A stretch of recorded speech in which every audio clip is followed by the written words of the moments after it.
Buenas noches. La idea de hoy es compartir un poco lo relacionado con la evolución de los procesadores. Mi nombre es Gina Naranjo, soy estudiante de la Universidad Panamericana de Ingeniería de Sistemas, primer semestre, modalidad virtual. Eh, bueno, viendo pues la CPU desde un contexto macro, podemos decir que es un procesador en donde básicamente podemos distinguir dos grandes partes, la unidad de control, que básicamente está compuesta por decodificadores, ya sea de instrucciones o de direcciones, y los registros que manejan pues esta unidad de control, y la unidad de tratamiento, que básicamente está compuesta por la unidad aritmética lógica, y pues los registros que ella también pues requiere para procesar la información. Dentro de la estructura básica de la CPU, pues tenemos algunos registros. Iniciamos, puede ser con el registro acumulador, que es un registro de trabajo, un registro en el que son almacenados temporalmente los resultados aritméticos y lógicos, que después son tratados por la unidad aritmético-lógica. Digamos que este registro básicamente es, como su nombre lo dice, el que acumula ciertas operaciones, las procesa y la ALU las toma ya pues como un número total en general. La unidad aritmético-lógica pues es el dispositivo diseñado y construido para llevar a cabo formalmente las operaciones elementales. La ALU generalmente hace sumas, restas, multiplicaciones y también funciones lógicas que allí pues se deben desarrollar. Los registros de propósito general básicamente se utilizan para almacenar de manera temporal tanto datos, números enteros o direcciones de forma flexible, agrupados básicamente en bancos de registros.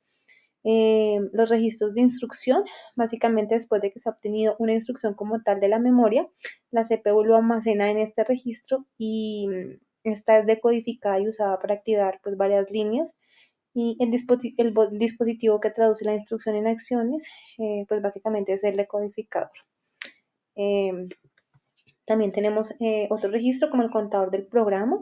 Básicamente lleva o tiene en cuenta cuál es la instrucción que se debe ejecutar enseguida en el microprocesador. Se va como un paso adelante. El registro de estado trata pues básicamente de unos registros de memoria en los que pues, se deja constancia de las operaciones que se van desarrollando, que pueden en algún momento servir para las siguientes operaciones. Los registros intermedios básicamente son registros adicionales en el límite de la LU y sirven como registros de entrada y salida de la LU e intercambian datos con el banco de datos y los registros visibles del usuario. Puntualmente, ya encaminándonos en la evolución de los microprocesadores, encontramos que los primeros microprocesadores de los cuales se tiene información, pues, de los cuales podemos hablar ciertas especificaciones, está pues el Intel 4004, en donde podemos decir que este se lanzó en 1971, tenía una velocidad de reloj de 180 kHz, el número de transistores era de 2300, un bus de datos de 4 bits y un direccionamiento de 640 bits. Posteriormente a eso, sobre el año 72, llegó el Intel 8008, donde pues, se pudo observar una velocidad de reloj de 200 kHz, 2500 transistores, un bus de datos de 8 bits y un direccionamiento de 16 kilobytes. Después del 8008 tenemos el 8080, que llegó posterior, casi 2 años después. Ya pues aquí aumenta la velocidad del reloj, tenemos 2 MHz, transistores 6000, bus de datos 8 bits, direccionamiento de 64 kilobytes. Aquí lo que vamos viendo es que a medida que se iba presentando esta evolución, pues iba aumentando el número de transistores y pues la velocidad del reloj también. Vamos a ver un momentico acá por presentación de diapositivas porque pues en algunos casos tenemos algunos comentarios. Posteriormente llegó sobre el año 76 el procesador 8085 con una velocidad de reloj de 5 MHz, 6500 transistores, bus de datos de 8 bits, direccionamiento de 64 kilobytes. El Z80 de 1976, velocidad de reloj de 2.5 a 10 MHz, 8.500 transistores, bus de datos de 8 bits, direccionamiento de 64 kilobytes.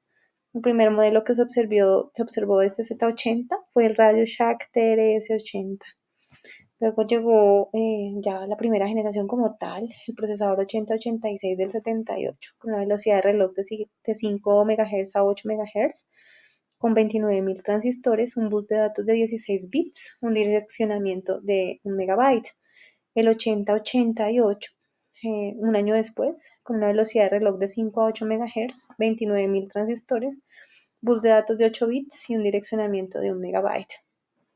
La segunda generación básicamente estuvo compuesta por el 8286 en el año 1982, una velocidad de reloj de 8 a 12 MHz, 134.000 transistores, bus de datos de 16 bits y un direccionamiento de 16 megabytes. Digamos que en este año este procesador introduce el mundo real del protegido de 32 bits, que básicamente permitía aumentar el rendimiento del procesador y fue conocido como multitarea. Posteriormente tenemos la tercera generación, compuesta por el 386. Fue lanzado en 1985, una velocidad de reloj de 16 MHz, 275.000 transistores, un bus de datos de 32 bits, un direccionamiento mucho mayor, acá ya empezamos a hablar de 4 GB, y fue la primer procesador que manejó una interfaz para caché. Aquí era pues opcional de 16, 32 o 64 kilobytes. Había de este procesador una versión 80386SX, que era como una versión económica, que básicamente era que no tenía un coprocesador matemático. Cuarta generación, tenemos el 8486, lanzado en el 89 con una velocidad de reloj de 25 a 133 MHz, 1.200.000 transistores, bus de datos de 32 bits, direccionamiento de 4 GB y una caché de 8 kilobytes. Aquí básicamente vemos que el avance de esto fue que se presentó un conjunto de instrucciones optimizado, una unidad de coma flotante y un caché unificado integrado en el propio circuito. Dentro de las versiones conocidas de este procesador está el 486CX, el 486DX, el 486DX2 y el 486DX4. Aquí ya llegamos a la quinta generación, los Pentium, lanzados en marzo de 1993 con una velocidad de reloj de 60 a 200 MHz. Y ya teníamos acá 3.100.000 transistores, un bus de datos de 64 bits, un direccionamiento de 4 GB, la caché aquí mucho más amplia, 16 kilobytes. Para esta época también, digamos que aquí ya empezó la competencia formal de Intel con AMD, que fue el otro gran productor de procesadores. Tenemos el AMD K5, que se lanzó más o menos en marzo del 96. Tenía una velocidad de reloj de 75 a 166 MHz, 4.300.000 transistores, bus de datos de 8 bits, direccionamiento de 4 GB y 16 KB. Casi toda la literatura habla que pues para esta generación el AMD era mucho más eficiente, era básicamente mejor que el Pentium, pero no tuvo mucha acogida, tal vez porque pues se lanzó un poco tarde y pues ya estaba invadido el mercado por los Pentium, pero pues tiene buena referencia ese K5. Luego ya vino una quinta generación pues mejorada por parte de Pentium, generó el procesador Pentium MMX en 1997 con una velocidad de reloj de 200 MHz, 3.100.000 transistores, un bus de datos de 32 bits, direccionamiento de 4 GB y la caché aquí también muy más amplia, 32 kilobytes. Esta tecnología básicamente estuvo orientada a aplicaciones de multimedia, incorporando 57 nuevas instrucciones creadas específicamente para que este procesador pudiera manejar video, audio y gráficos de una manera mucho más efectiva. Eh, Tenemos la sexta generación, clasificada, o no, clasificada no es la palabra, podemos decir que iniciada por el Pentium Pro, que también fue bastante conocido en 1996, con una velocidad de reloj de 150 a 200 MHz, número de transistores de 5.5 millones, bus de datos de 32 bits, direccionamiento 64 GB, una caché nivel 2 integrada, y ya pues, de bastante tamaño también, de 4 GB, el Pentium 2, lanzado en 1997 con una velocidad de reloj de 233 a 300 MHz, 7.5 millones de transistores, un bus de datos de 32 bits, un direccionamiento de 64 GB y una caché de 512 kilobytes. Después de esto llegó el Celeron, que también fue bastante conocido en 1999.